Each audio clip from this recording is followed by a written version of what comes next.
अपने होठ सिए है तुमने, अपने होठ सिए है तुमने, मेरी जुबान को मत रोको।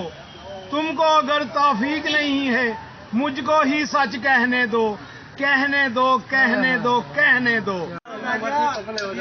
अस्सलाम वालेकुम, मेरा नाम मजीब है। मैं ये ताजपुर में रिहायश पजीर हूँ और मेरा टेक्सटाइल मैं डिज़ाइनर हूँ। असल में बात ये भजन, ये हमें फ़ैसला मंजूर ही नहीं है। इतना ना डर लीडर, इतना देखें मेरी बात सुने, स्ट्रेट फॉरवर्ड आदमी है, चोर नहीं है। इंग्लैंड जैसे मुल्क, मेरे खालू 60 साल इंग्लैंड रहे हैं, उन्होंने वहाँ 60 सालों में गोरे के साथ आ रहा है। उन्होंने कहा गाड़ी साइड पे लगाओ, देखो यार, और गोरे उसने कहा यार सलाम है इस बंदे को। इस जैसा बंदा आज तक हमने क्राउड में 60 सालों में इतना क्राउड नहीं देखा जितना इसके साथ है। उसने कहा अल्लाह ताला मुझे बेटा दे, मैं उसका नाम ही इमरान खान रखूंगा। उसने नाम भी इमरान खान रखा। तू यार है सारिया सूबियां दा, तू यार है सारिया सूबियां दा, तेरे ਨਾਂ ਦੇ ਡੰਗੇ ਵੱਜਦੇ ਨੇ। ਇਹ ਮੂੰਹ ਦੇਖੀ ਤਾਰੀਫ ਨਹੀਂ, ਸਾਨੂੰ ਯਾਰ ਤੇਰੇ ਜੇ ਸੱਜਦੇ ਨੇ। ਉਦੋਂ ਭਾਜੜ ਪੈਂਦੀ ਹੈ ਗਿੱਦੜਾਂ ਨੂੰ ਜਦੋਂ ਸ਼ੇਰ ਮੈਦਾਨੀ ਗੱਜਦੇ ਨੇ।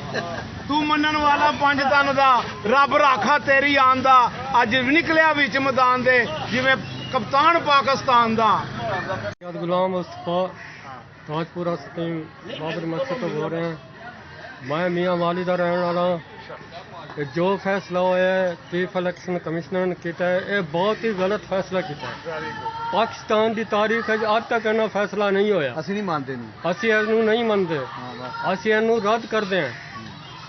ਇਹ इमरान खान साडा लीडर है। इमरान खान जो है ना, इन्नी दलेरी, इन्नी अमानतदारी नाल, इन्नी जानबाजी नाल जो फैसले, जो कौम नाल खिताब कर रहे हैं ना, जो कौम नूं ये जगा रहा है ना, इन्होंने कौम नूं जगाया, इन्होंने सब नूं जगाया। ते असीं इस नूं रद्द करते हैं, ਅਸੀਂ नहीं मनते, अब कौम ही रद्द करे। तू जो आखे सो करना है, तू जो आखे सो करना है, तू मजलूम वाले ही लड़ना है। तेनू जान ही मान तो प्यारी नहीं, तू कदों मौत कोलों डरना है। तू मनन वाला 5 तन दा, रब राखा तेरी आन दा, अज निकलिया विच मैदान दे जिवें कप्तान पाकिस्तान दा। अस्सलाम वालेकुम, मेरा नाम मोहम्मद शबीर, मियाँ मीर कॉलोनी, मेरी रिहायश है लाहौर। मैं सिर्फ बाबियां दी खुशहाली दे मुतलिक सानू बयान दसना चाहना है कि पाकिस्तान दे विच बाबे किवें खुशहाल रहिंदे। ਇਹ ਆਪਣੇ ਘਰੋਂ ਨਿਕਲ ਆਉਂਦੇ ਸੁਬਹ ਸੁਬਹ ਵਾਕ ਕਰਨ ਵਾਸਤੇ ਪਾਰਕਾਂ ਵਿੱਚ, ਉੱਥੇ ਆ ਕੇ ਬਹਿ ਕੇ ਨਾ ਇੱਕ ਦੂਜੇ ਨਾਲ ਘਰੇਲੂ ਗੱਲਾਂ ਕਰਦੇ, ਕੋਈ ਹੋਰ ਗੱਲਾਂ ਕਰਦੇ। ਇਹਦੀ ਵਜ੍ਹਾ ਨਾਲ ਨਾ ਪਾਕਿਸਤਾਨ ਦੇ ਵਿੱਚ ਬਹੁਤ ਬਾਬੇ ਜਿਹੜੇ ਨਾ ਖੁਸ਼ਹਾਲ ਰਹਿੰਦੇ। ਜਿਹੜੇ ਬਾਬੇ ਘਰ ਰਹਿੰਦੇ ਨਾ ਉਹ ਟੈਨਸ਼ਨ 'ਚ ਹੀ ਰਹਿੰਦੇ, ਪਰੇਸ਼ਾਨ ਰਹਿੰਦੇ। ਅਤੇ ਉਸ ਤੋਂ ਇਲਾਵਾ ਮੈਂ ਬਾਬੀ ਐਮੀ ਪਾਰਕ 'ਚ ਗਿਆ ਵਾਂ, ਉੱਥੇ ਬਾਬਿਆਂ ਦਾ ਵਿਊ ਲਏ। ਉੱਥੇ ਜਿਹੜੇ ਗੱਲਾਂ ਕਰਦੇ ਰਹੇ, ਬਹੁਤ ਅੱਛੀਆਂ ਗੱਲਾਂ ਕਰਦੇ ਸੀ। ਉਹਨਾਂ ਦੀਆਂ ਗੱਲਾਂ ਤੋਂ ਮੈਂ ਇਤਫਾਕ ਕੀਤਾ, ਮੈਂ ਫਿਰ ਬਾਬਰੀ ਪਾਰਕ ਆਇਆ ਵਾਂ। ਅੱਜ ਮੈਂ ਬਾਬਰੀ ਪਾਰਕ ਬੈਠਾ, ਇੱਥੇ ਬਾਬੇ ਨੂੰ ਮੈਂ ਦੇਖਿਆ, ਆਲੇ ਦੁਆਲੇ ਕਿੰਨੇ ਬਾਬੇ ਬੈਠੇ। ਇੱਥੇ ਯੋਗਾ ਵਾਲੇ ਵੀ ਬੈਠੇ ਸੀ, ਉਹ ਵੀ ਆਪਣਾ ਕੰਮ ਕਰ ਰਹੇ ਸੀ। ਲੇਕਿਨ ਇਹ ਬਾਬਿਆਂ ਕੋਲ ਮੈਂ ਬੈਠਾ 15-20 ਮਿੰਟ, ਮੈਨੂੰ ਮਜ਼ਾ ਆਇਆ।